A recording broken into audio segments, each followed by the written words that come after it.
The gun pressed against the CEO's temple as Flight 447 banked sharply. At 30,000 feet, the cabin filled with screams and the hijackers' demands for $50 million.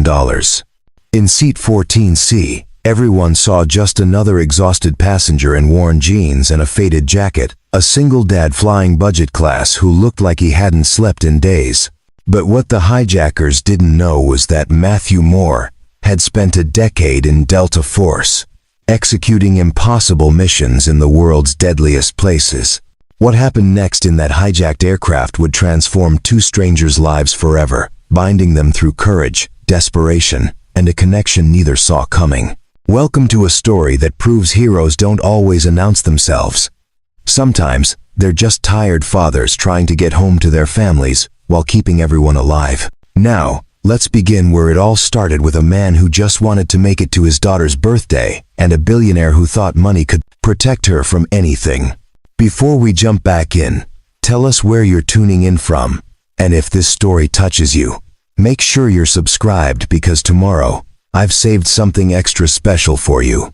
The story begins in a cramped apartment in Portland, Oregon, at 4:47 a.m., when Matthew Moore's alarm shattered what little sleep he'd managed to catch. The studio apartment was barely large enough for two people, but it was home. Clothes hung on a rack in the corner because there wasn't a proper closet. The kitchenette consisted of a hot plate, a mini fridge, and a microwave that only worked when you held the door closed. The bathroom door didn't lock, and the heating system made sounds like someone was strangling a cat every morning at dawn. But none of that mattered when he looked at the sleeping form of his daughter, 11-year-old Riley, curled up on the pull-out couch they shared. Her dark hair spread across the pillow, her face peaceful in a way that made his chest tight. In 3 days, she'd turned 12. 3 days, and he'd promised her something special this year. Not just a cake from the grocery store or a gift he'd scraped together from overtime hours at the warehouse. Something real, something memorable. The problem was, memorable required money he didn't have. Matthew moved quietly through the apartment, performing his morning routine with the precision his years in Delta Force had ingrained. Coffee in the ancient pot, shower in the bathroom, where the water took 5 minutes to warm up. Dressed in his warehouse uniform, navy blue pants and a matching shirt with Moore stitched over the pocket. The uniform smelled like cardboard and hard work. It was honest employment, but it paid barely enough to keep them in this apartment with food on the table. His phone buzzed. A text from his supervisor at Pacific Distribution Center, where he worked night shifts loading trucks. Can you cover Jenkins today? 3 p.m. to midnight. Double time. Double time. That was almost $300. That was the birthday present Riley wanted. The art supply set she'd been staring at in the store window for months. The good one, with real canvas and oil paints, not the cheap watercolors he usually managed. But today was Wednesday. Riley's school concert was tonight at 6:30 p.m. She had a solo. She'd been practicing for 2 months, and every night she'd ask the same question. You'll be there, right, Dad? You promised. He had promised. Just like he'd promised to make this birthday special. Just like he'd promised her mother's memory that he'd give their daughter a good life. After the accident 5 years ago, Matthew stared at the text message. $300 versus 2 hours of watching his daughter sing. The math was cruel and simple. He needed the money desperately. The rent was due in a week, and he was short by $200. The art supplies were another $150. Without this shift, Riley's birthday would be another disappointment in a long line of things he couldn't afford to give her. His finger hovered over the reply button. Dad? Riley's sleepy voice came from the couch. You okay? He pocketed the phone and smiled. Yeah, baby girl, just checking the time. You should sleep more. School doesn't start for 3 hours. Can't sleep. Too excited about tonight. She sat up, her eyes bright despite the early hour. Mrs. Patterson said my solo is the best one in the whole concert. She said, I have natural talent. You do. Your mom would be so proud.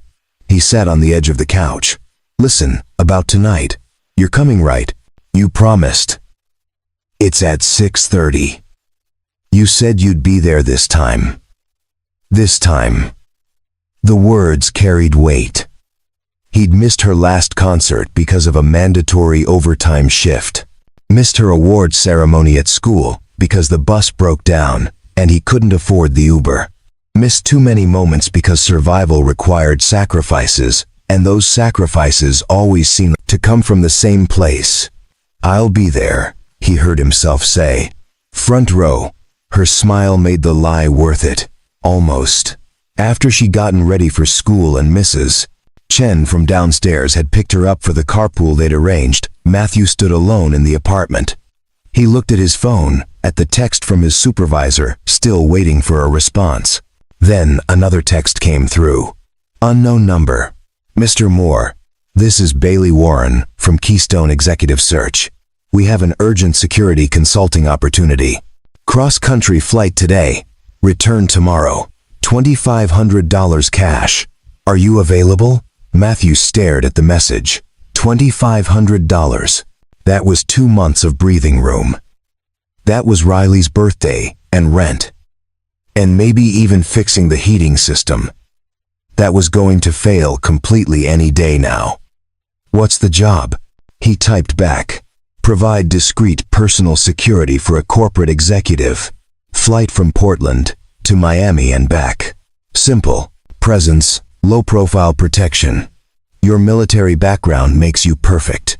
His military background. Delta Force didn't just fade away, even though he'd been out for 6 years. The skills stayed sharp even when you were loading boxes in a warehouse.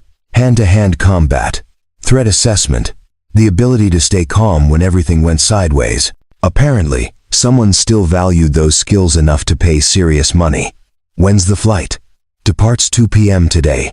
Returns tomorrow morning at 9 a.m. Today at 2 p.m., which meant missing the concert. Missing another promise to Riley. But $2,500 was impossible to turn down. That was security. That was the birthday present and rent and groceries, and maybe even a small emergency fund, so the next crisis didn't destroy them. He called Bailey Warren. Her voice was professional, efficient, the kind that came from working with wealthy clients who expected perfection. "Mr. Moore, thank you for responding so quickly. I know the timeline is tight. Who's the client?" "Talia Jennings, CEO of Jennings Pharmaceuticals. She's traveling to Miami for emergency board meetings. There've been some threats against her company. Nothing specific, but she wants additional security beyond her usual team. Someone with real combat experience who can blend in as a regular passenger." Why not use her regular security? They're already with her. She wants someone the potential threat won't identify. Someone who looks like an ordinary traveler. Your profile suggests you'd be perfect for that. Matthew looked around his apartment. At the water stain on the ceiling he couldn't afford to fix. At Riley's schoolwork spread across the tiny table. All A's because she worked twice as hard as other kids to make him proud. At the photograph of his late wife, Melissa, holding baby Riley in the hospital, both of them glowing with a happiness that felt like another lifetime. "I have a commitment tonight," he said slowly. "My daughter's school concert. I understand. Unfortunately, this opportunity is time sensitive. If you're unavailable, we'll need to contact our backup candidate." $2,500. Walking away from that kind of money was insane. Irresponsible. It meant another month of barely scraping by, another birthday where he couldn't give Riley what she deserved. But it also meant breaking another promise, missing another moment, teaching his daughter that money mattered more than showing up. "Make it 3,000, he heard himself say. "And I need to be back by tomorrow morning. Guaranteed. No delays. No extensions." There was a pause. 3,000 is acceptable. I'll send you the details. Flight is commercial. First-class ticket already purchased in your name. Meet at Portland International, Gate C7, by 1:30 p.m. He hung up and immediately texted Mrs. Chen. "Emergency work situation. Can Riley stay with you tonight? I'll be back tomorrow morning. I'll pay you extra." Mrs. Chen's response came quickly.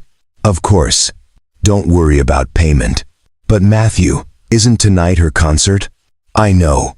Can you record it for me? Of course. She'll be disappointed though. I know, he typed, the words feeling like ash. Please tell her I'm sorry. Tell her this is for her birthday. Tell her I love her. He'd tell her himself. But he was a coward. He'd wait until she was at school, then send a text she'd read during lunch. By then it would be too late for her to try to talk him out of it. Too late for him to see the disappointment in her eyes and change his mind. $3,000. It was the right decision. The practical decision. The decision that kept them fed and housed and surviving. So why did it feel like he was selling something he could never buy back? Portland International Airport was chaos at 1:15 p.m. Matthew moved through the crowds with his small duffel bag, the only luggage he owned. Inside were 2 changes of clothes, toiletries, and the wallet that held his ID, and exactly $43 to his name. The $3,000 wouldn't hit his account until the job was complete. Standard contract terms that meant he was flying on faith and necessity. Gate C7 was in the newer terminal, the one with the expensive shops and restaurants that catered to business travelers who didn't blink at $16 sandwiches. Matthew had eaten a protein bar from the dollar store before leaving his apartment. It would hold him until Miami. Preparing and narrating this story took us a lot of time, so if you are enjoying it, subscribe to our channel. It means a lot to us. Now, back to the story. His phone buzzed, Riley's text came through, and he braced himself. Mrs. Chen told me. You promised, Dad. You promised. The capital letters hurt worse than if she'd screamed at him in person. I know, baby girl. I'm so sorry. This job means I can get you that art set you wanted. The real one. For your birthday. Please understand. 3 dots appeared, disappeared, appeared again. Finally, I don't want the stupid art set. I wanted you there. He typed and deleted 5 different responses. What could he say? That she was right? That he was failing at the one job that mattered most? That every choice felt like choosing between keeping her fed and being the father she deserved? Before he could respond, a voice cut through his thoughts. Mr. Moore. He looked up to see a woman in her mid-30s approaching. Professional attire, designer handbag, the kind of polished appearance that came from personal stylists and expensive salons. Bailey Warren. He assumed. That's me. Excellent. I'm Bailey Warren. We spoke on the phone. She handed him a first-class ticket and a small envelope. Inside is a phone. Use only this to contact me during the assignment. Your regular phone should be turned off once we board. Why? Security protocol. Miss Jennings takes her privacy seriously. The threats against her company have included attempts at corporate espionage. We can't risk any electronic tracking. Matthew opened the envelope. The phone was a basic model, probably a burner. The kind you saw in spy movies. This seems excessive for corporate security. Miss Jennings doesn't do anything by half measures. Bailey's smile was professional but didn't reach her eyes. She'll board last, as usual. She prefers minimal interaction with other passengers. Your job is simply to be present and aware. If you notice anything concerning, alert her head of security, Elijah Douglas. He'll be in first class as well, though he'll appear to be a regular business traveler. What kind of threats are we talking about? The company is launching a breakthrough treatment next month. Several competitors stand to lose billions. There have been anonymous messages suggesting they'll do whatever it takes to prevent the launch. Nothing specific enough for law enforcement to act on, but enough to warrant caution. Matthew processed this. Corporate warfare dressed up as security work. He'd seen worse during his time in Delta Force, but that had been clear-cut. Enemy combatants, defined missions, rules of engagement. This felt murkier. Anything else I should know? Miss Jennings can be demanding. Don't take it personally. She's under enormous pressure. Bailey checked her watch. Boarding starts in 10 minutes. Remember, you're just another passenger. Blend in. Stay alert. Simple. She left him standing there with a first-class ticket and a burner phone, feeling like he'd stepped into something more complicated than a simple security job. The text from Riley was still on his screen. I don't want the stupid art set. I wanted you there. He typed back.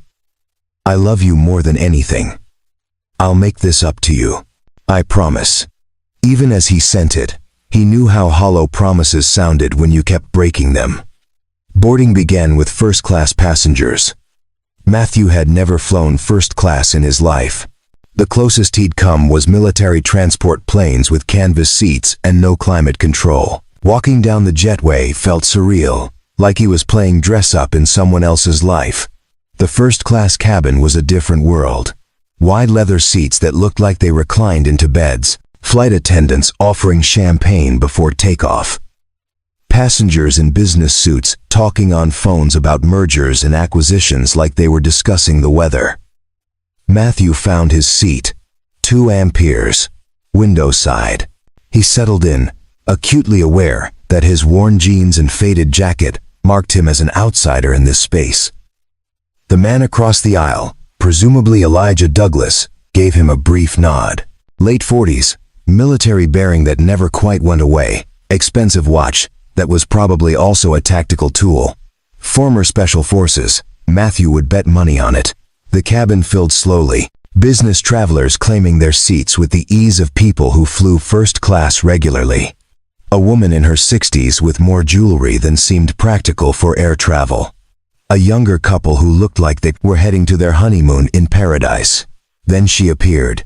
Talia Jennings was younger than Matthew had expected, probably late 30s, with sharp features and eyes that assessed everything in seconds. Her suit was dark, gray, perfectly tailored, and she moved with the confidence of someone who'd built an empire from nothing and defended it daily. She was beautiful in that intimidating way that made men nervous and competitors wary.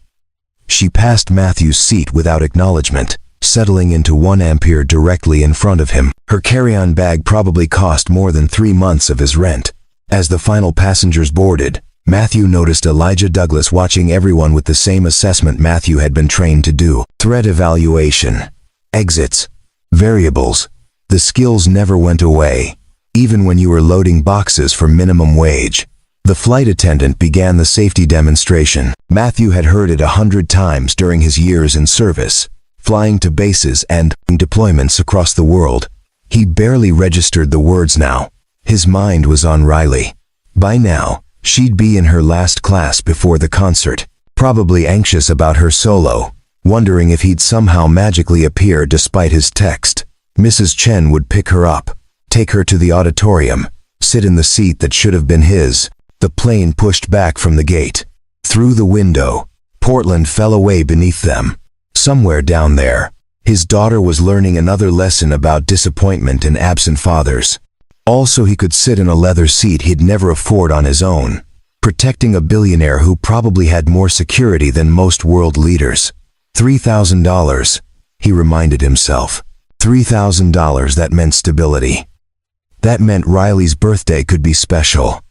That meant the rent would get paid and maybe they could afford to turn the heat above 60 degrees this winter. But as the plane climbed into the afternoon sky, banking east toward Miami, Matthew couldn't shake the feeling that he'd just made a terrible mistake.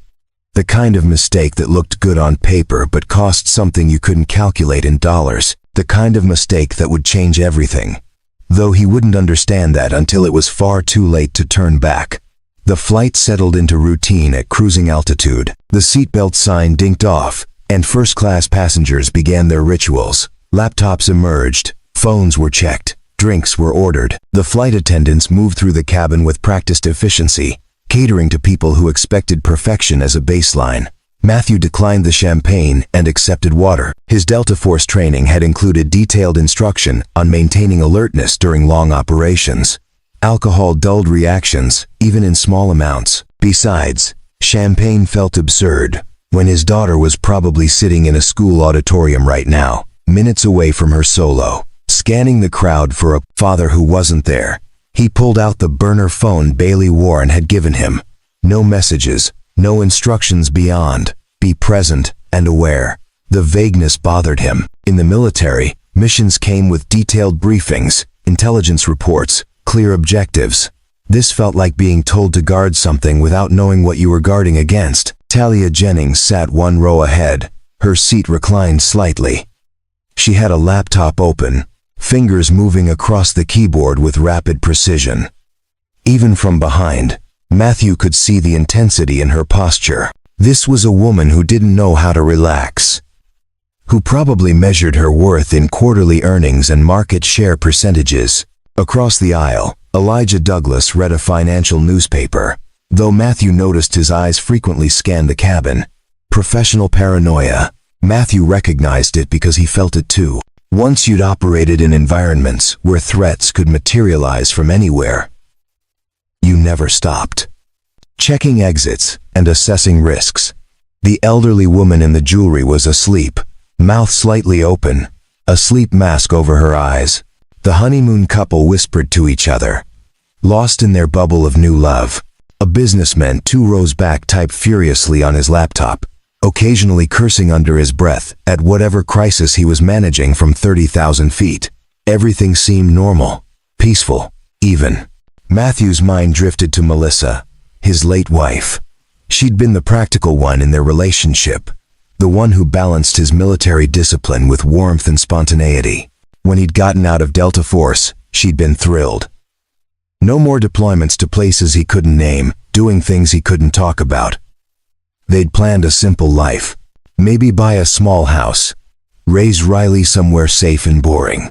Then a drunk driver had run a red light on a Tuesday afternoon, and all those plans had disintegrated in an instant. The years since had been a blur of survival. Learning to braid hair from internet videos, figuring out how to cook meals beyond military rations, navigating school registration and doctor's appointments, and the million small things that came with single parenthood. The warehouse job paid the bills, barely.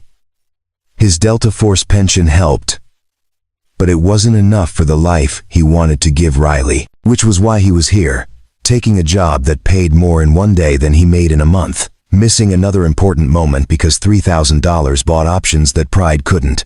His phone buzzed. Not the burner, his personal phone. He'd forgotten to turn it off. A text from Mrs. Chen. Concert starting soon. Riley looks beautiful. Wish you could see her. Attached was a photo. Riley in her concert dress, the navy blue one they'd found at the thrift store, and altered to fit. Her hair was pulled back, and she was smiling, but Matthew could see the sadness in her eyes, the disappointment she was trying to hide because she was a good kid, who understood that life was hard and dads had to work. He stared at the photo until his vision blurred. Rough day. The voice came from beside him. Matthew looked up to see a flight attendant, probably in her 50s, with kind eyes and the worn patience of someone who'd seen thousands of passengers at their worst. Her name tag read, Hope. Something like that.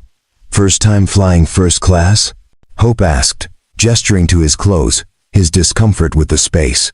That obvious? Only to someone who's been doing this for 30 years. She smiled. Business or pleasure? Work. Last-minute job. He pocketed his phone. Had to miss something important for my daughter. Hope's expression softened. How old? 11. Almost 12.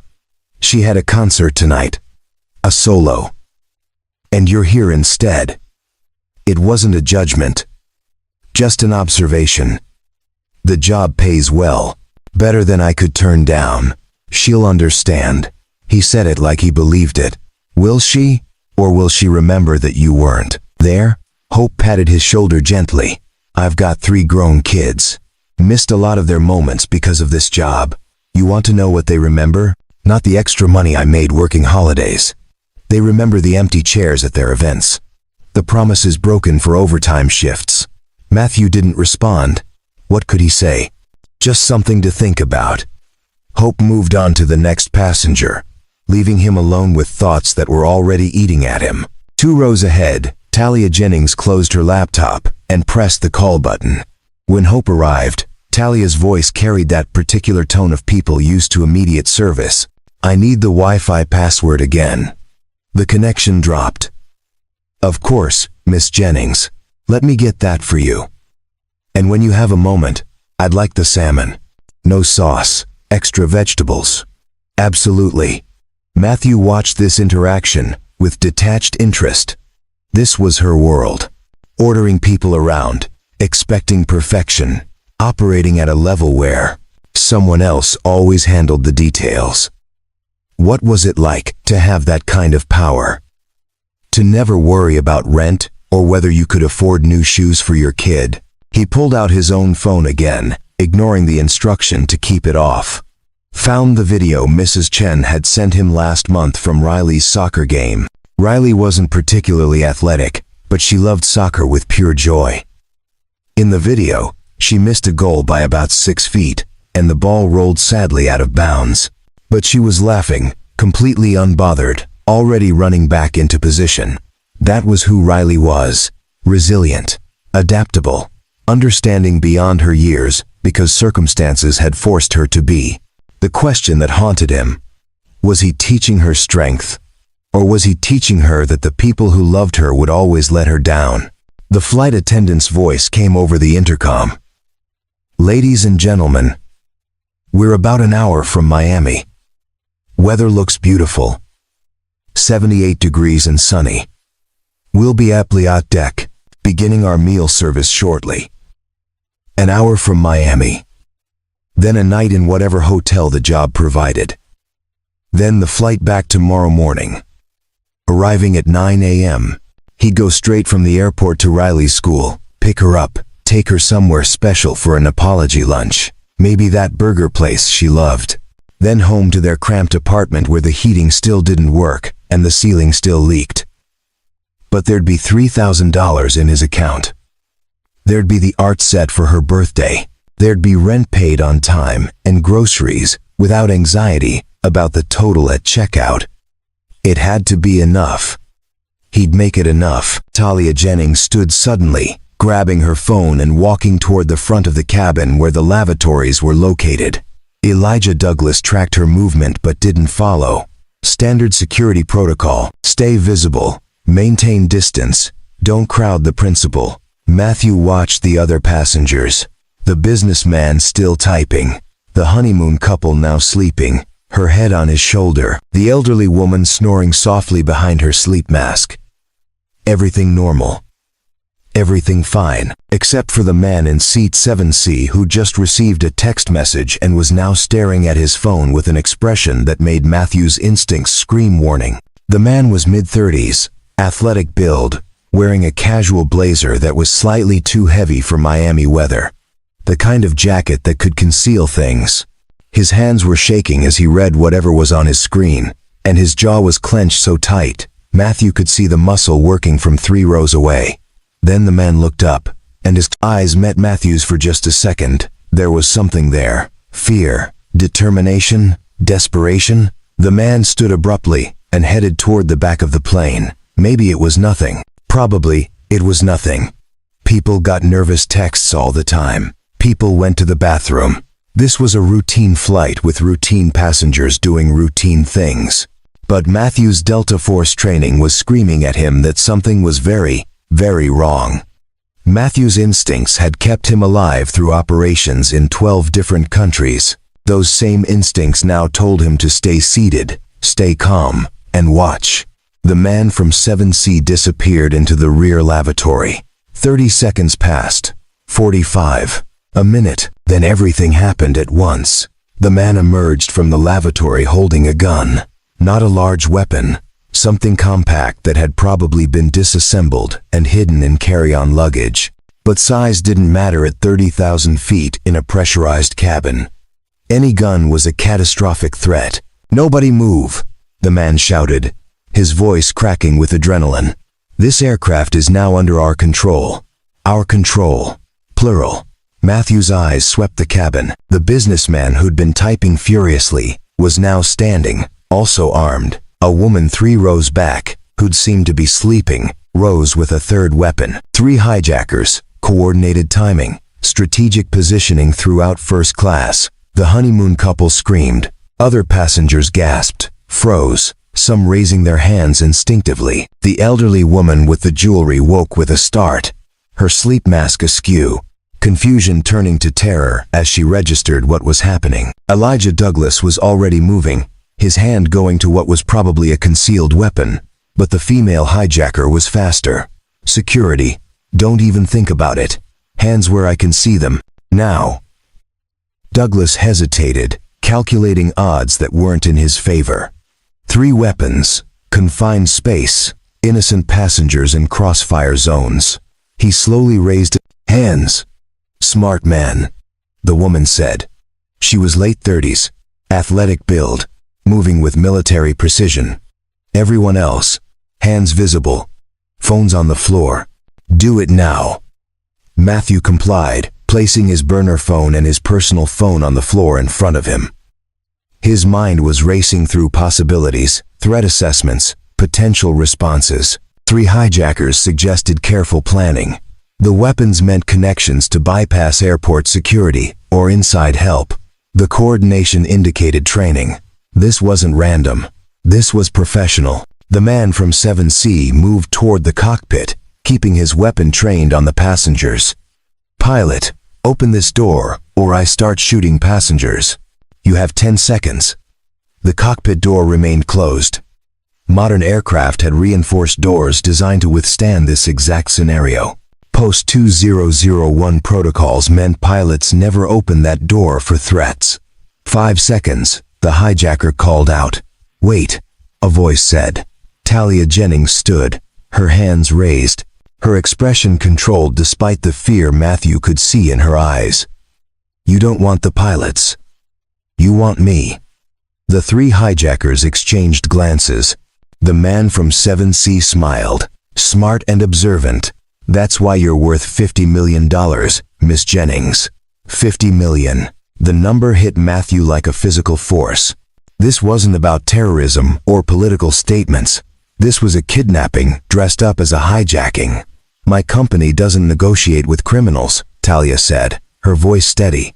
Your board of directors will when we start throwing passengers out the emergency exit.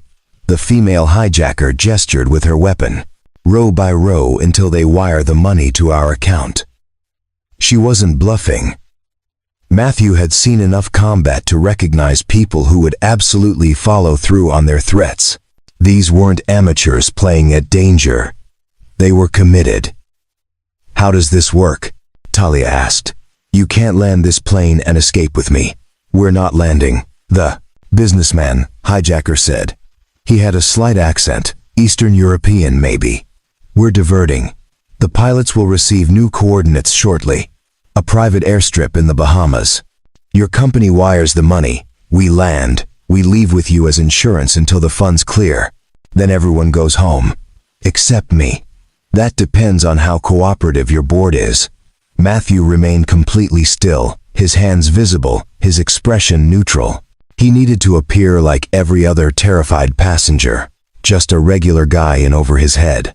Not someone who'd spent a decade training for situations exactly like this. His eyes tracked the hijackers' positions. 7C man was nearest the cockpit, about 12 feet from Matthew's seat.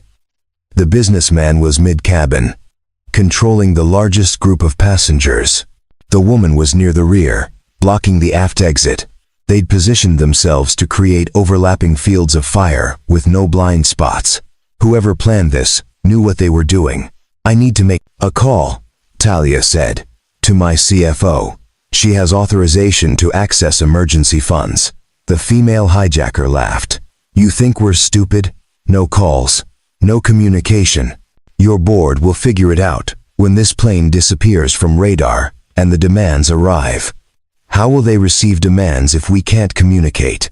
We have someone on the ground handling that. The man from 7C checked his watch. Right about now, actually.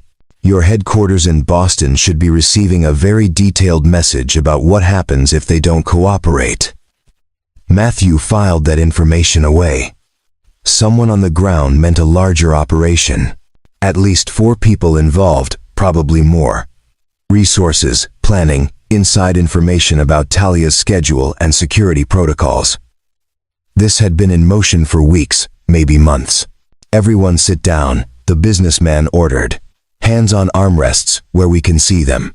Anyone moves wrong, anyone tries to be a hero, and we demonstrate how serious we are. Understood?" Passengers nodded, settling into their seats with shaking hands and pale faces. The honeymoon couple clung to each other. The elderly woman was crying silently. Elijah Douglas sat rigid, his jaw clenched, probably running through the same calculations Matthew was making and reaching the same conclusion. Any move right now got people killed. The man from 7C grabbed Talia's arm. "You're coming with me." He pulled her toward the front of the cabin, away from other passengers. "The rest of you, stay exactly where you are. My colleagues will be watching. Test us, and find out what happens." He forced Talia into the front galley area, partially hidden from the main cabin. Matthew could still see them through the gap between seats. The hijacker kept his weapon pressed against Talia's side while pulling out a satellite phone. "It's done," he said into the phone. "We have the package.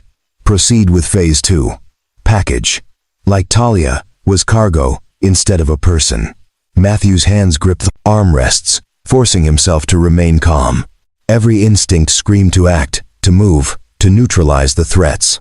He could probably take down the nearest hijacker before the others reacted. His Delta Force training had included extensive close-quarters combat, including aircraft scenarios, but probably wasn't good enough. Not with this many innocent lives at stake. Not when 3 weapons were already drawn and fingers were on triggers. So he waited, watched, listened, and planned. The female hijacker walked down the aisle, collecting phones from the floor. "Nice and easy, people. Slide them toward me, with your feet. No sudden movements." When she reached Matthew's row, she paused. Her eyes lingered on him for a moment, assessing. "You're calm." "Scared out of my mind," Matthew said, letting his voice shake slightly. Not hard to fake when he was genuinely terrified, just not for himself. For Riley, who might lose her only parent. For these passengers who'd boarded a routine flight and found themselves in a nightmare. She didn't sound convinced, but moved on. At the front of the cabin, the man from 7C was still on his satellite phone. Matthew caught fragments of the conversation. "Confirmed at 32,000 feet. ETA to coordinates is 90 minutes. Payment window closes in 3 hours, or we start the demonstration." Demonstration. That meant killing passengers. These people weren't making empty threats. Talia remained remarkably composed, though Matthew could see her hands trembling slightly. She was terrified but fighting to control it, probably running calculations about her company's response, about survival odds, about how this situation could possibly end without tragedy. The businessman hijacker addressed the cabin. "Listen carefully, because I'm only saying this once. We have no interest in hurting anyone, except as necessary to achieve our goal. Miss Jennings' company will pay $50 million for her safe return. Once that happens, you all go home with a dramatic story to tell. But if anyone interferes, if anyone tries to play hero, we will kill passengers until compliance is achieved. That's not a threat, it's a promise. We've already decided who dies first if it comes to that." His eyes landed on the honeymoon couple. The young woman started sobbing harder. 3 hours. The businessman continued. "That's how long you need to sit quietly and behave. 3 hours, and this is over. Can you manage that?"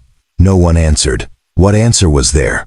Matthew's mind raced through scenarios. 3 hijackers, 3 weapons, confined space, 90 minutes until they reached whatever coordinates they'd given the pilots. After that, a landing at some private strip where they'd have vehicles waiting, possibly more personnel, a head start before authorities could respond. The window for intervention was closing, but intervention required the right moment, the right opening, and probably accepting that not everyone would survive. His phone buzzed on the floor, where the female hijacker had left it after collecting the devices. She'd been sloppy, not properly securing them. Through the screen, visible even face down, Matthew could see an incoming text notification. From Mrs. Chen, Riley's solo was beautiful. She cried after because you weren't there. Call when you can. His daughter had cried because he'd chosen $3,000 over being present. Because he'd thought money could substitute for showing up. Now, he might never get the chance to apologize. To explain, to be the father she deserved instead of the one who kept breaking promises for paychecks. The female hijacker noticed him staring at the phone. Forget about it. Forget about everything except staying alive. That's your only job now. Matthew raised his eyes to meet hers. Understood. What he didn't say. Staying alive was exactly what Delta Force had trained him to do. And when the moment came, when that opening appeared, he'd do whatever it took to make sure everyone in this cabin had the chance to see their families again. Even if it cost him everything. 30 minutes into the hijacking, the initial terror had settled into cold dread. Passengers sat frozen, some crying silently, others staring blankly ahead. The elderly woman with the jewelry had gone pale and was breathing shallowly. Matthew worried she might be having a heart attack, but couldn't risk drawing attention by asking. The businessman hijacker had taken a position in the center aisle, where he could monitor everyone. The female operative remained near the rear exit.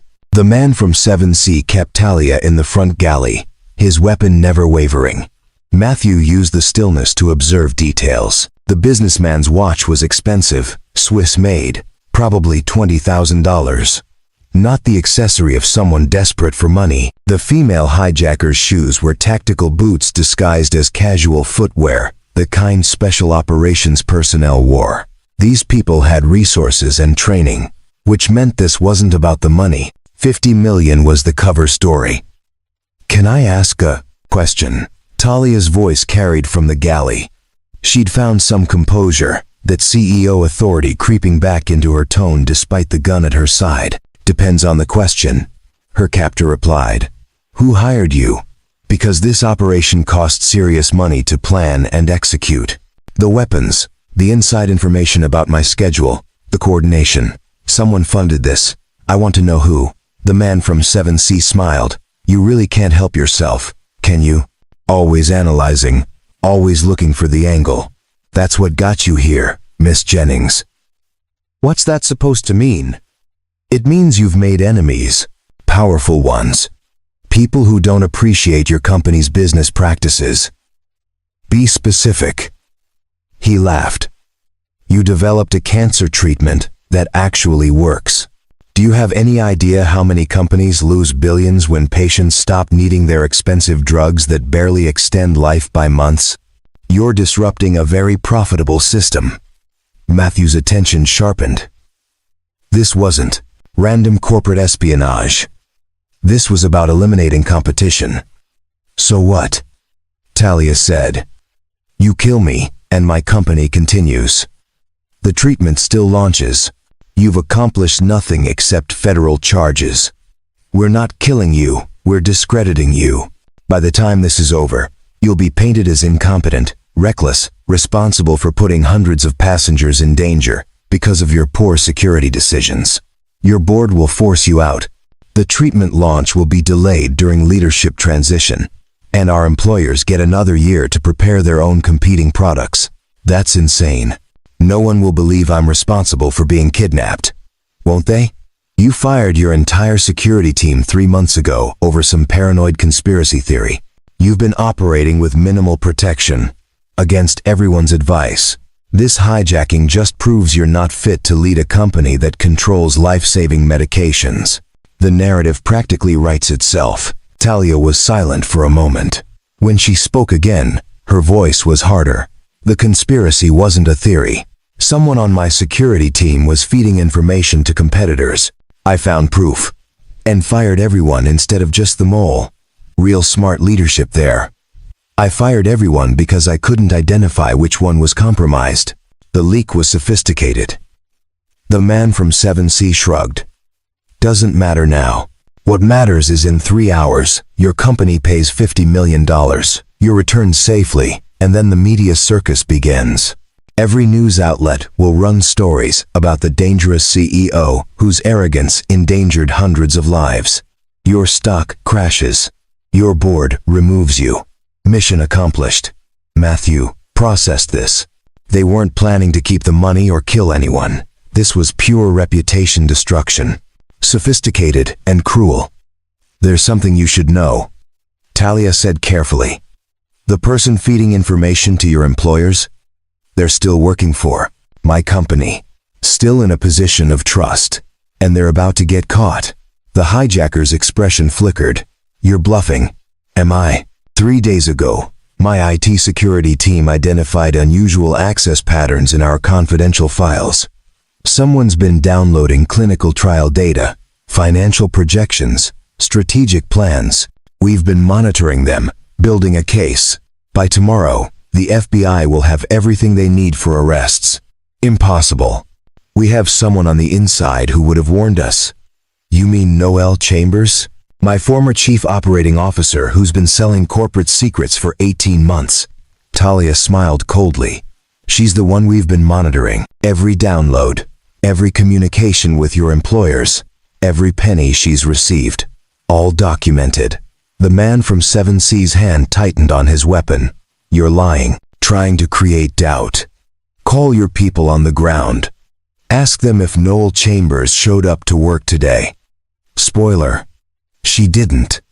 She's currently in FBI custody. The hijacker pulled out his satellite phone with his free hand, keeping the gun trained on Talia. He dialed, waited. His expression grew darker with each passing second. Why aren't you answering? He muttered. Matthew watched this exchange with growing understanding. Talia was gambling, trying to fracture the hijacker's confidence. Whether her claims were true or calculated lies, she was creating uncertainty. The businessman hijacker moved closer. Problem? Can't reach our contact. Could be nothing. Could be communication issues. Or she's telling the truth, and this whole operation is compromised. The female operative joined them, leaving her position near the rear exit. The 3 hijackers formed a cluster near the front galley, their attention momentarily focused inward rather than on the passengers. It was the opening Matthew had been waiting for. He caught Elijah Douglas's eye. The security professional was 3 rows back, across the aisle. Matthew made the smallest gesture with his hand, a tactical signal from his Delta Force days. Wait. Be ready. Douglas gave an almost imperceptible nod. He understood. The hijacker's argument was escalating. We should abort, the female operative said. If Chambers is compromised, they know everything. Our exit strategy, our contacts, all of it. We're committed, the man from 7C insisted. The pilots have already diverted. We're 40 minutes from the coordinates. We finish this. Finish it how? If she's telling the truth, there's no one on the ground to collect the ransom. No extraction team waiting at the airstrip. We land and walk into a trap. She's bluffing. Has to be. This is psychological warfare. Talia spoke up. You want proof? Check the news. It should be breaking right about now. Major pharmaceutical espionage case. Arrests in Boston. Billions in fraudulent activity. My company released a statement 2 hours ago. The businessman pulled out his phone, accessing the internet through the aircraft's Wi-Fi. His face went white. She's not lying. It's all over the news. Multiple arrests. Federal charges. Our employers' names are everywhere. The 3 hijackers stared at each other. Matthew could see the moment they realized they'd been sacrificed. Their employers had burned them, probably never intending for anyone to survive this operation. Dead hijackers couldn't testify about who hired them. We need to land this plane, the female operative said. Negotiate immunity in exchange for testimony against the people who set this up. They'll never give us immunity, the man from 7C said. We hijacked a commercial aircraft. We threatened to kill passengers. We're looking at life in federal prison. Better than dying when this plane runs out of fuel over the ocean. Matthew remained still, waiting. The hijackers were fracturing, their unified front collapsing under the weight of betrayal. This was when people made mistakes. There's another option, Talia said quietly. Let me help you. All 3 hijackers turned to stare at her. Help us? The businessman said. We just terrorized a plane full of people and held you hostage. And your victims too, manipulated by the same people who've been trying to destroy my company. You were told this was a simple kidnapping for ransom. Instead, you're pawns in a conspiracy that planned for your deaths from the beginning. The man from 7C shook his head. Why would you help us? Because you have information I need. Names, documentation, proof of who orchestrated this. You testify, and I guarantee you the best legal representation money can buy. You might still serve time, but not life sentences, and the people who actually deserve to rot in prison will join you. Matthew watched this negotiation with a mix of admiration and caution. Talia was offering them a lifeline, but could they trust her? Could she trust them? How do we know you won't just have us arrested the second we land? The female operative asked. You don't. You have to take my word for it, which I know isn't worth much right now. Talia paused. But consider your alternatives. Keep going with this hijacking and hope for an outcome that was never going to happen. Or work with me to take down the people who put all of us in this situation. The three hijackers exchanged glances. Matthew could see them calculating odds, weighing options, recognizing that they were trapped either way. We need guarantees, the businessman said finally. I'll give you whatever guarantees I can. But first, we need to turn this plane around and contact authorities. Tell them we're resolving this peacefully. The longer we stay diverted, the worse your situation gets. The man from 7C looked at Talia for a long moment. Then he slowly lowered his weapon. Okay, we talk. But if this is a trick, if you're setting us up, I promise you'll regret it. No tricks, just survival. For all of us. Matthew felt the tension in his shoulders ease slightly. The immediate crisis was de-escalating. No one had to die today, but he knew better than to relax completely. Desperate people made unpredictable choices, and this situation was far from over. The shift in the aircraft's atmosphere was palpable. The three hijackers still held weapons, but they were lowered, no longer pointed directly at passengers. People remained frozen in their seats, afraid to believe the danger might be passing, terrified of doing anything that could reignite the violence. Talia stood in the galley with the man from 7C, whose name turned out to be Anthony White. The businessman was Reggie Bishop, and the female operative introduced herself as Melanie Harper. The names meant nothing to Matthew, but the way they carried themselves spoke volumes. These were professionals who'd been hired for their skills and then betrayed by their employers. We need to contact the pilots, Talia said. Tell them to resume the original flight path to Miami. And say what? Anthony asked. That we've decided to cooperate? They won't believe us. They'll think it's a trap. Then we need someone they will believe. Someone neutral. Talia's eyes scanned the cabin and landed on Matthew. You. In 2 amperes. What's your name? Matthew hesitated, then decided honesty was the best approach. Matthew Moore. What do you do, Mr. Moore? I work in a warehouse, loading trucks. Talia studied him with sharp eyes that missed nothing. You've been remarkably calm this entire time. Most people in your position would be terrified. I am terrified, but controlled, observant. You have training. What kind? Matthew glanced at Elijah Douglas, who was watching this exchange with interest. No point in lying now. Former Delta Force. Been out for 6 years. The three hijackers' weapons came up again, trained on Matthew. You're military? Melanie said, her voice tight. Former. I'm a civilian now. Just trying to get home to my daughter. A Delta Force operative happens to be on this specific flight, Reggie said. That's a hell of a coincidence. It's not a coincidence, Talia said slowly, realization dawning on her face. He's here because I hired him. Through my security contractor. He was supposed to be additional protection, someone who'd blend in as a regular passenger. You hired me. Matthew looked at her, confused. I was hired by Bailey Warren from Keystone Executive Search, who works for my head of security operations. This was part of my new security protocol. Unidentified protective personnel on the flights, people who wouldn't be obvious targets if something went wrong. Anthony laughed bitterly. So we had a Delta Force operator watching us the entire time, and didn't know it. Great operational security on our part. I wasn't watching you, Matthew said. I didn't know there was a threat. I was just here to do a job and get home. You could have stopped us, Melanie said. When we first revealed ourselves, you were trained for this. Why didn't you act? Because acting would have gotten people killed. 3 weapons in a confined space with innocent passengers everywhere. The odds weren't good enough. Elijah Douglas spoke up for the first time since the hijacking began. He's right. I ran the same calculation. Any move would have resulted in casualties.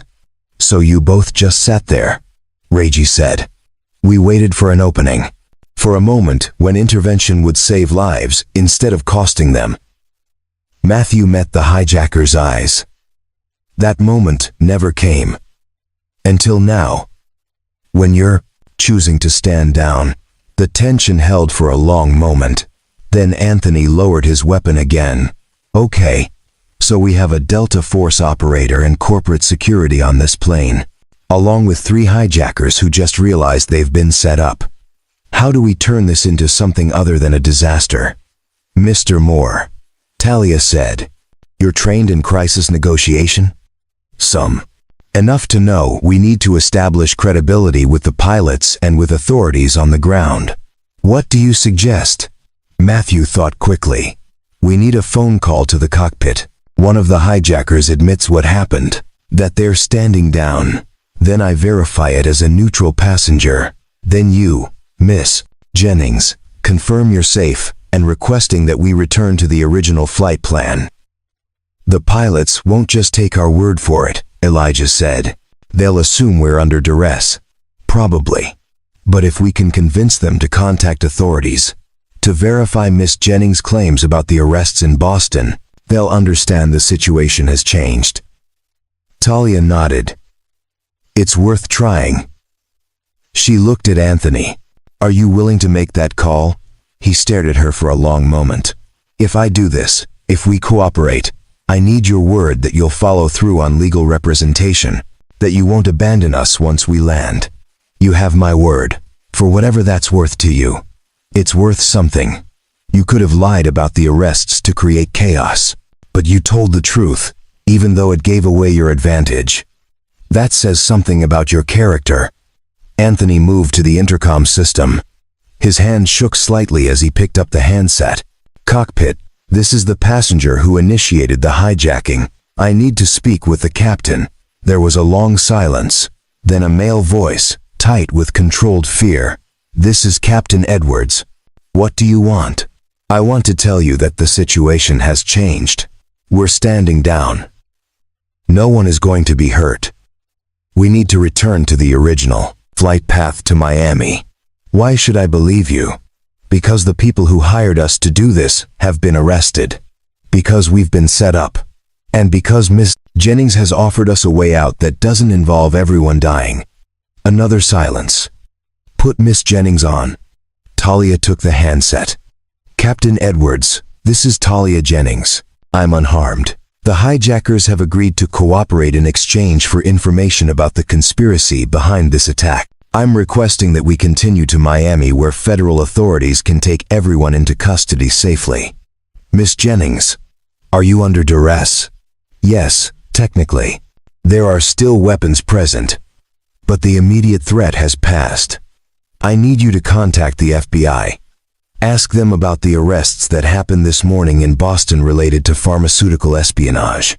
Ask them about Noel Chambers. Once you verify that information, you'll understand why these hijackers are willing to negotiate. Stand by. The line went quiet. Matthew could hear muffled conversation from the cockpit, probably the pilots conferring with air traffic control and federal authorities. The cabin remained frozen. Passengers who'd been crying had stopped, afraid to hope, afraid to breathe. The honeymoon couple held hands so tightly their knuckles were white. The elderly woman was praying quietly, her lips moving soundlessly. 5 minutes passed. 10. Finally, Captain Edwards' voice returned. I've been in contact with FBI and FAA. They've confirmed arrests in Boston this morning related to corporate espionage and attempted market manipulation.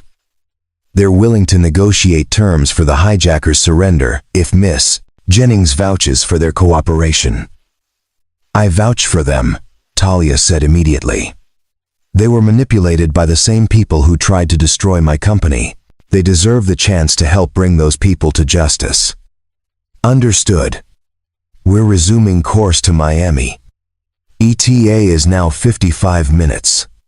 FBI will have agents waiting at the gate. Miss Jennings, the hijackers need to disarm immediately and place all weapons in the forward galley. Can you confirm they'll comply? Talia looked at Anthony, Reggie, and Melanie. Will you? Anthony set his weapon on the galley counter. After a moment's hesitation, Reggie and Melanie did the same. Weapons are secured, Talia said into the handset. We're complying fully. Good. Everyone stay calm. We'll have you on the ground soon. The line disconnected. The collective exhale from the passengers was audible. Some people started crying with relief. Others remained motionless, still processing that they were going to survive. Matthew felt his own tension begin to drain. His hands were shaking now that the immediate crisis had passed. Adrenaline aftermath. Talia walked down the aisle toward his seat. Mr. Moore, thank you for not making a bad situation worse. I didn't do anything. Exactly. You exercised restraint when action would have been catastrophic.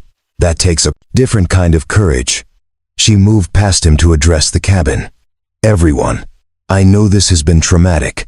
When we land, there will be medical personnel and counselors available. My company will cover all expenses related to this incident. And I promise you, the people responsible for putting you in danger will face justice. Matthew pulled out his phone, saw the time. 6:47 p.m. Riley's concert had ended over an hour ago. He'd missed it entirely.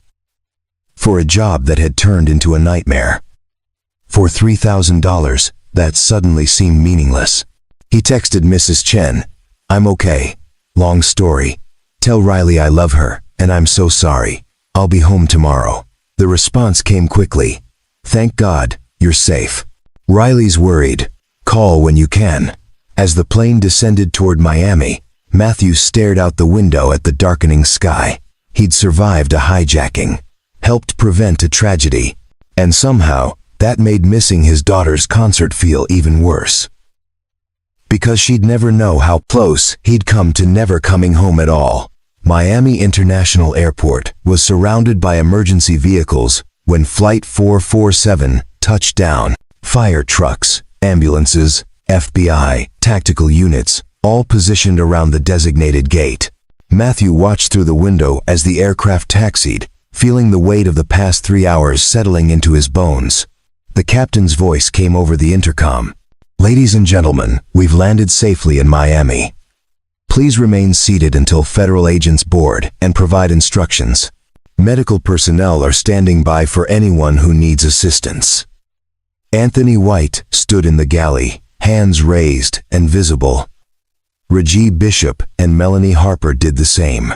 They'd agreed to full cooperation, but Matthew could see the fear in their eyes.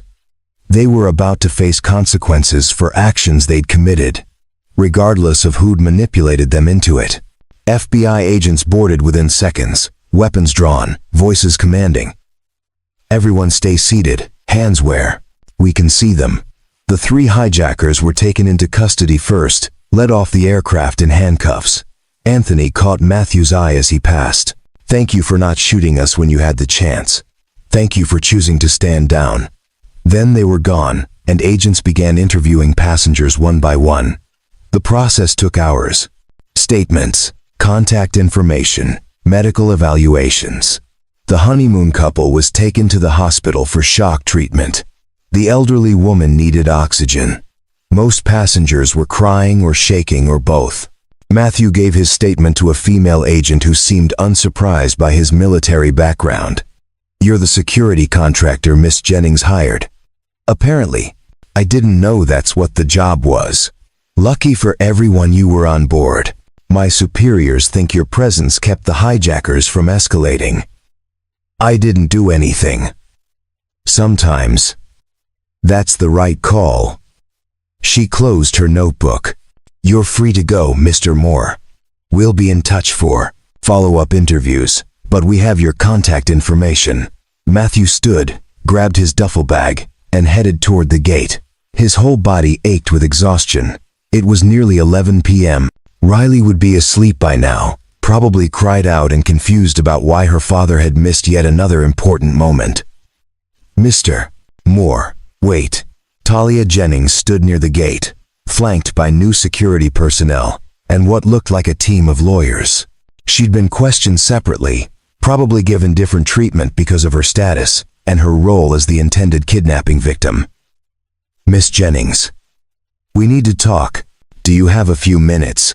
He thought about the hotel room the job was supposed to provide, about the 6 a.m. flight back to Portland tomorrow, I guess. They moved to a private lounge, away from the chaos.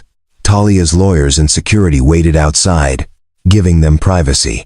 First, Talia said, I'm sorry you were put in that situation. If I'd known the job posting would lead to a hijacking, I never would have approved it. Not your fault. The people who planned this are the ones responsible. Still, you signed up for simple security work and ended up in a life-threatening crisis. That deserves more than $3,000. Matthew shrugged. A deal's a deal. What if I offered you a different deal? Talia leaned forward. I need a new head of personal security. Someone with actual combat experience who can think under pressure. Someone who doesn't panic when plans fall apart. You proved today you're that person. Miss Jennings, I'm not qualified to run corporate security. I load boxes in a warehouse. Your former Delta Force. You remained calm during a hijacking. You correctly assessed that intervention would cause casualties and exercised restraint. Those are the exact qualifications I need. He almost laughed. I can't just abandon my life in Portland. I have a daughter. Responsibilities. Bring her.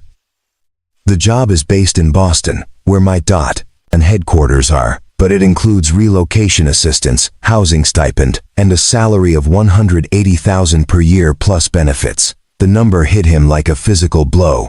$180,000. That was more than he'd make in 5 years at the warehouse. Why me? You could hire anyone. Ex-Secret Service, former Navy SEALs, people with actual corporate security experience. Because when those hijackers had guns pointed at innocent people, you didn't try to be a hero. You calculated risk versus reward and made the hard choice to wait. That judgment is what I need protecting my operations. Not someone who thinks every problem gets solved with aggression. Matthew thought about Riley, about their cramped apartment, about the concert he'd missed, and the birthday that was coming up. This job would change everything. Real financial security, good schools, opportunities he couldn't provide on a warehouse salary, but it also meant uprooting Riley's life. Moving across the country. Leaving the only home she'd known since her mother died. I need to think about it, he said. Talk to my daughter. Of course, take a few days. But Matthew, I hope you'll seriously consider it. Today showed me I need people I can trust. People who'll tell me the truth even when it's uncomfortable. You're that kind of person. She handed him a business card. My direct number, call me when you've decided. After she left, Matthew sat alone in the lounge. His phone showed 11 missed calls from Mrs. Chen and 6 text messages from Riley. Dad, where are you? Mrs. Chen said you're okay, but won't tell me what happened. I'm scared. Please call me. Dad, please. I love you. He called immediately. Riley answered on the first ring. Dad? Hey, baby girl. I'm okay. I'm so sorry I scared you. Mrs. Chen said something happened on your flight. That you're safe but couldn't call until now. What happened? How did you explain a hijacking to an 11-year-old? There was an emergency on the plane. Some people tried to do something bad, but everyone worked together and nobody got hurt. It's over now. Were you scared? Very scared. But mostly, I was thinking about you, about getting home to you. She was quiet for a moment. You missed my concert. I know. Riley, I'm so sorry. I know I keep saying that, but I mean it. I wanted to be there more than anything. Mrs. Chen recorded it. It's not the same, but you can watch it when you get home. I will. And baby girl, something else happened. I got offered a new job, a really good one. But it would mean moving. To Boston. Leaving Portland. Moving. Like to a new apartment. To a new city. New school. Everything would be different. Another long silence. Then, would you be home more? Would you stop missing things? The question cut deep. Yeah, I'd be home a lot more. Better hours. Better pay. We'd have a real place to live instead of that studio apartment. Can I think about it? Of course. We'll talk about it when I get home tomorrow. This is a decision we make. Together. Okay, Dad, I'm really glad you're safe. Me too, baby girl. Get some sleep. I'll see you tomorrow. After hanging up, Matthew looked at Talia's business card. $180,000. A chance to actually be present in his daughter's life, instead of constantly scrambling to survive. The question was whether he had the courage to accept it. 3 weeks later, Matthew stood in front of a brownstone apartment in Boston's South End, keys in hand, still not quite believing this was real. The moving truck had arrived that morning with their belongings, which didn't fill even half the space. 2 bedrooms, hardwood floors, a kitchen with actual counter space. Riley had her own room for the first time in years. This is ours? Riley asked, her eyes wide as she explored. Like, we live here now? We live here now. She ran from room to room, her excitement infectious. Dad, there's a dishwasher. And the bathroom has a bathtub, not just a shower. And my room is huge. It wasn't huge by most standards, but compared to sharing a pull-out couch in a studio apartment, it was a palace. Matthew's phone rang. Talia's name on the screen. Hello? How's the new place? Riley loves it. Thank you again for the relocation assistance. That's what the package includes. Listen, I need you at headquarters tomorrow at 8 a.m. Your official start date. We'll get you set up with credentials, introduce you to the security team, and start training on our protocols. I'll be there. And Matthew, bring Riley by after school sometime this week. I'd like to meet the person who convinced you to take this job. After hanging up, Matthew found Riley in her new room, already arranging her soccer trophies on the shelf. That was my new boss. She wants to meet you. The lady from the plane? The one who got almost kidnapped? Yeah. She's curious about you. Riley considered this. Is she nice? She's complicated, but I think she's trying to be good. The first week was overwhelming. Jennings Pharmaceuticals headquarters was a gleaming tower in downtown Boston. 32 floors of research labs, executive offices, and enough security protocols to protect a small nation. Matthew met his team, 6 professionals who'd been hired after the previous security staff had been terminated. They were competent but wary, unsure about reporting to someone with no corporate experience. Elijah Douglas helped bridge that gap.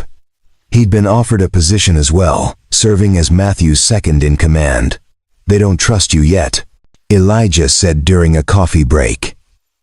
You're an outsider who got promoted over people with more traditional qualifications. I know. I'm not sure I trust myself in this role.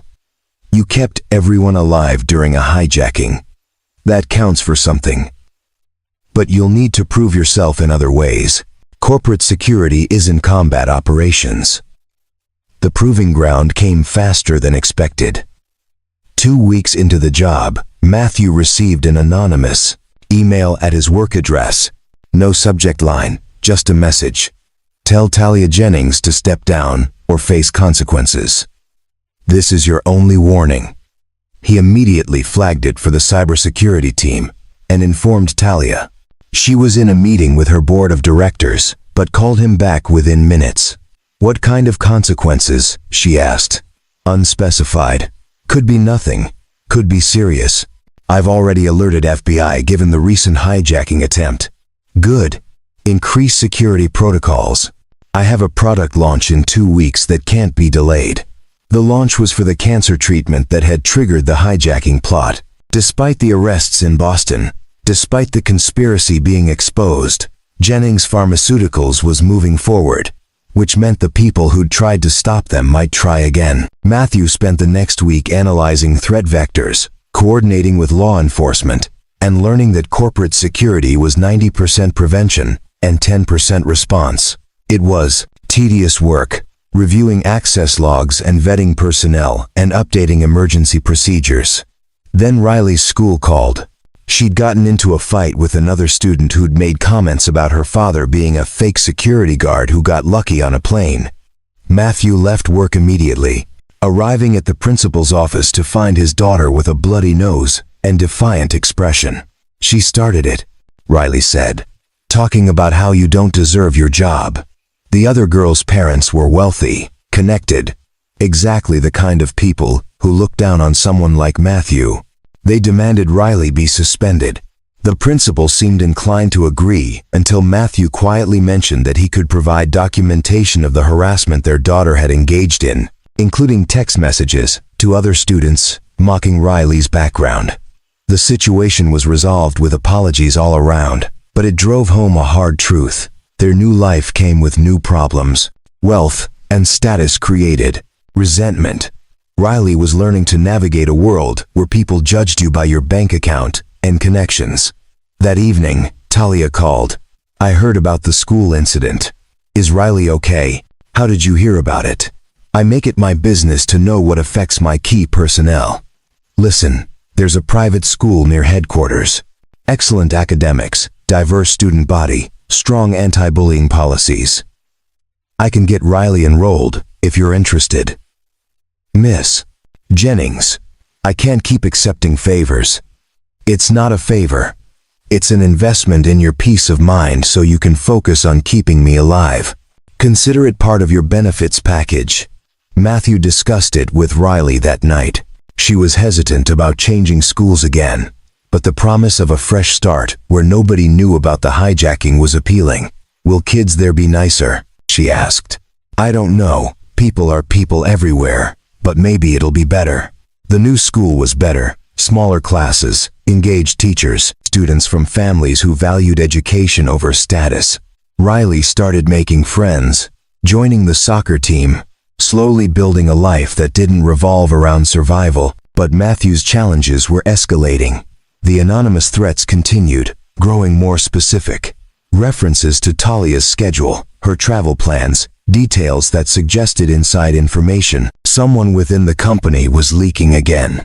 We have a mole, Matthew told Elijah during a late-night security review. Someone's feeding our protocols to whoever sent these threats. How do we find them? Carefully. And we start by assuming everyone is suspect until proven otherwise.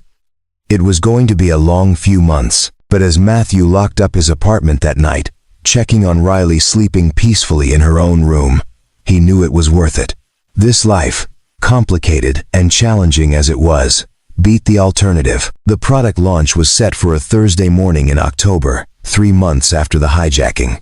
Jennings Pharmaceuticals had rented the Boston Convention Center, invited medical professionals from around the world, and planned to unveil clinical trial results that would revolutionize cancer treatment. The event represented billions in future revenue and, more importantly, hope for millions of patients.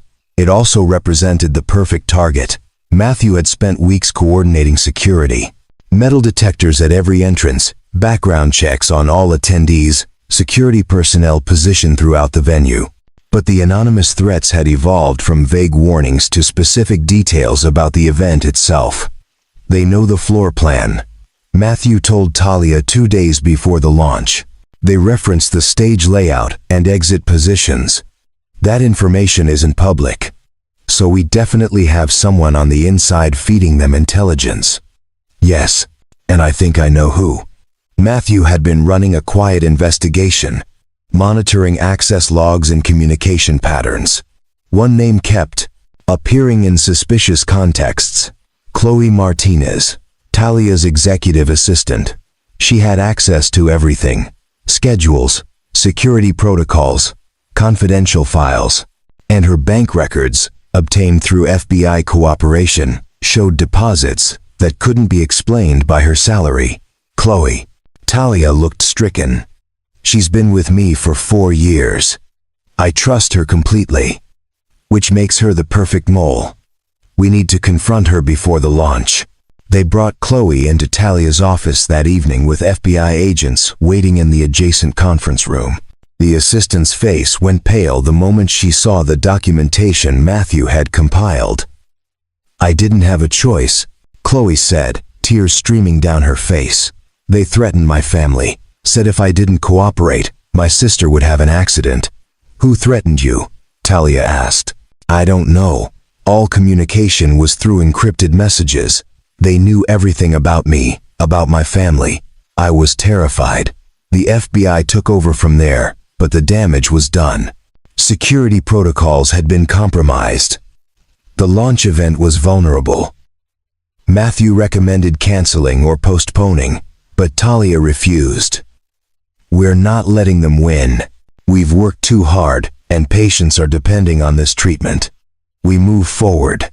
Matthew respected her courage, even as it terrified him. Then we change everything. New floor plan, different schedule, additional security. Make it impossible for them to execute whatever they're planning.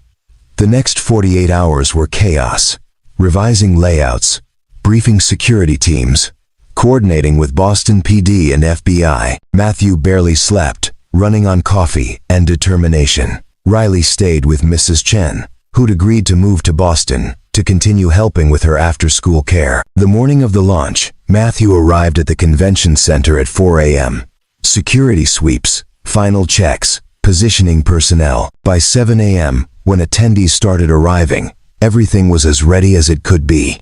Talia arrived at 8:30, flanked by Elijah and 2 other security personnel. She wore a navy suit and the expression of someone about to step into battle. How are we looking? She asked Matthew. As secure as possible given the circumstances. But I'm not comfortable with this. Noted. Let's do it anyway. The event began at 9 a.m. Talia took the stage to thunderous applause, presenting clinical trial results that showed her treatment increased 5-year survival rates by 40% compared to existing options. The medical community was stunned. Reporters scrambled to file stories. Stock prices for Jennings Pharmaceuticals surged. Matthew watched from backstage, monitoring security feeds, waiting for something to go wrong. It came during the question and answer session. A man in the 3rd row stood, ostensibly to ask about treatment protocols.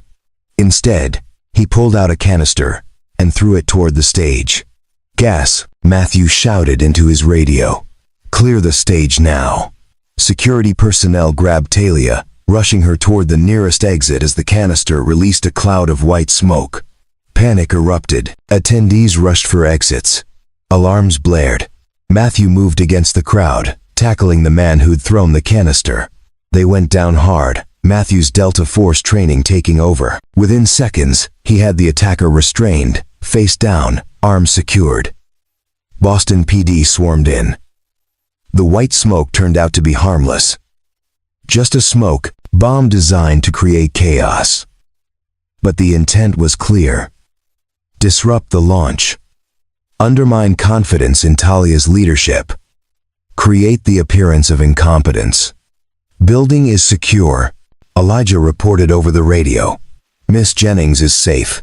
No injuries reported. Matthew handed the attacker to police and went to find Talia. She was in a secure room off the main hall, her security team surrounding her, but she was already on her phone coordinating response. Is everyone okay? She asked when she saw Matthew. Everyone's fine. You're fine. The launch continues. Damn right it does. 20 minutes later, Talia was back on stage, addressing the disruption directly. What you just witnessed was an attempt to intimidate us, to prevent life-saving medicine from reaching patients who need it. But we don't intimidate easily. The people behind this attack represent an industry that profits from suffering. We represent hope. And hope doesn't surrender to fear. The applause was deafening. That evening, media coverage focused not on the disruption, but on Talia's courage. Her willingness to continue despite threats elevated her from CEO to symbol of resistance against corporate corruption. Matthew found her in her office long after everyone else had left. "You should go home. It's been a long day. So should you. But we're both still here." She smiled. Tiredly. "Thank you for keeping me alive, again." "That's the job." "Is it?" "Because it feels like more than a job at this point." Matthew knew what she was suggesting. Over the past 3 months, their professional relationship had developed layers of trust and respect that went beyond employer and employee. He'd shared stories about Riley, about Melissa, about the struggles of single parenthood. Talia had opened up about the loneliness of success, about building an empire at the cost of personal connections. "We should probably not complicate things," he said carefully. "Probably not. But when has either of us ever chosen simple?" She was right. Simple would have been staying in Portland, loading trucks, missing Riley's concerts. Complex had brought them here, to this moment, where two people who'd survived a hijacking together were building something neither had expected. "I should get home to Riley," Matthew said. "She'll want to know you're okay. Tell her I said thank you for sharing her dad with me." As Matthew drove through Boston streets toward his apartment, his phone rang. Riley's number. "Dad, I saw the news. Are you okay? Is Miss Jennings okay?" "We're both fine, baby girl. Everything's okay." "Good, because I invited her to my birthday party next week. She said yes." Matthew almost laughed. Leave it to his 12-year-old daughter to navigate complications with pure simplicity. "That's great, Riley. I'm sure she'll love it." And somehow, he knew she would. 4 years later, Matthew stood in the backyard of their house in Cambridge, watching Riley practice soccer with friends from her high school team. She was 16 now, confident and happy in ways that seemed impossible back in that Portland apartment.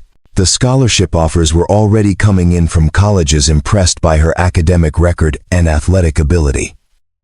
"Your daughter is terrifying," Talia said, appearing beside him with 2 glasses of lemonade. "I just heard her explain quantum mechanics to her physics teacher over the phone," she was correcting him. "She gets that from her mother." Melissa was brilliant too. They'd been married for 2 years now, a quiet ceremony with just Riley, Mrs. Chen, and a few close friends. The media had covered it extensively, of course. Billionaire CEO marries her former security chief. But they'd learned to ignore the noise, to focus on building something real beneath the public scrutiny. Jennings Pharmaceuticals had become the industry standard for ethical drug development. Talia's cancer treatment had saved thousands of lives and earned her recognition that included humanitarian awards and medical honors. But more importantly, she'd built a company culture that prioritized patients over profits. The 3 hijackers from Flight 447 had served reduced sentences in exchange for testimony that brought down an entire network of corporate corruption. Anthony White now ran a nonprofit focused on aviation security reform. Reggie Bishop taught ethics at a business school. Melanie Harper worked in Talia's security division, her tactical skills redirected toward protection instead of threats. "Mom, Dad, watch this," Riley called out. She'd started calling Talia Mom about a year after the wedding, a choice she'd made on her own that had reduced both adults to tears. Riley executed a complex move that left her defender stumbling, then scored a perfect goal. Her friends cheered. "She's going to be amazing," Talia said quietly. "Whatever she chooses to do, she already is amazing." Matthew's phone buzzed. A message from Elijah, who now ran the entire corporate security division. "Threat assessment for the London trip is complete. All clear." Talia saw him checking the message. "Always working," says the woman who was on a conference call about drug trials during breakfast. She laughed. Fair point. Their life wasn't perfect. The demands of running a pharmaceutical empire meant long hours and constant pressure. security threats still emerged, though nothing as dramatic as the hijacking. Matthew had learned to navigate corporate politics while maintaining the integrity that had earned Talia's trust in the first place. But they'd built something worth protecting. A family that included Riley, Mrs. Chen, even the security team that had become like extended relatives. A home where people showed up for each other. Later that evening, after Riley's friends had left and she'd gone to her room to study, Matthew and Talia sat on their back porch, watching the sunset. "Do you ever think about that day?" Talia asked. "The hijacking? Sometimes. Usually when I'm stressed about something and need perspective on what actually matters. I think about it all the time. How close we came to disaster. How everything could have gone so differently. But it didn't. We made it through. Because of you. Because you stayed calm when everyone else was panicking." Matthew shook his head. "Because everyone made the right choices when it mattered. Anthony and his team choosing to stand down.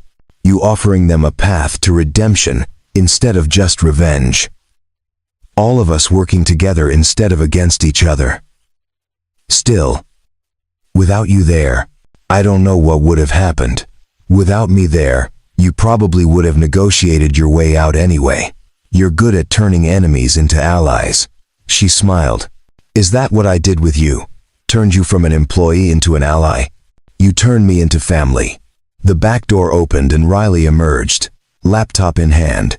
"I need help with my college essay. It's about transformative moments. I'm writing about the day we moved to Boston." "What about it?" Matthew asked. "About how scared I was. New city, new school, leaving everything familiar, but how it turned out to be the best thing that ever happened to us." She sat between them. "Is that too cheesy?" "Not if it's true," Talia said. "It is true. That day, when you told me about the job offer, I was so angry. I thought you were choosing money over me again. But you weren't. You were choosing a better life for both of us." Matthew felt his throat tighten. "I'm sorry I missed your concert that night. Dad, I'm 16. Let it go. Besides, if you'd been at the concert, you wouldn't have been on that plane. You wouldn't have met Mom. Our whole life would be different." She was right. One broken promise had led to a hijacking, which led to a job offer, which led to this life. Causality was strange that way. "You know what I think?" Riley continued. "I think sometimes the worst moments lead to the best outcomes. Not because the bad things are good, but because they force us to make choices we wouldn't make otherwise." "That's very wise," Talia said. "I have wise parents." Riley stood. "Okay, I'm going to write about that. Thanks for the help." After she'd gone back inside, Matthew and Talia sat in comfortable silence. The sun had set completely now, stars emerging in the darkening sky. "She's right, you know," Talia said. "About worst moments and best outcomes. I spent years building my company in isolation, trusting no one, convinced that strength meant never showing vulnerability. Then someone hijacked my plane and forced me to accept help. To trust people, to realize that I couldn't control everything. And I spent years thinking that being a good father meant sacrificing everything for financial security. That presence didn't matter as much as providing. Then I almost died before realizing what actually mattered. What matters? This, right here. Family, connection, building something together that's bigger than just surviving." Talia leaned against him. "I love you. I love you too." Inside the house, they could see Riley at the kitchen table, typing furiously on her laptop, probably crafting an essay that would make admissions officers cry. Their daughter, smart and fierce and kind, shaped by struggle but not defined by it. Matthew thought about that exhausted single father in Portland who'd made a choice he regretted, who'd missed a concert for money, who'd ended up on a hijacked plane with no idea his life was about to transform completely. That man would never have believed this was possible. This house, this family, this sense of peace. But here it was, real and solid, and built from the ruins of broken promises and desperate choices. Heroes don't always announce themselves. Sometimes they're just people trying their best, making hard decisions, showing up when it matters. And sometimes, if they're very lucky, they find others doing the same thing. Together, they build something worth protecting. Together, they become more than they could have been alone. Together, they prove that even the worst moments can lead somewhere beautiful, if you're brave enough to keep going. The stars shone above Cambridge, indifferent and eternal. But here on Earth, in this small corner of the universe, a family sat together in the gathering darkness. And that was enough. That was everything. Up next, you've got 2 more standout stories right on your screen. If this one hit the mark, you won't want to pass these up. Just click and check them out. And don't forget to subscribe and turn on the notification bell, so you don't miss any upload from us.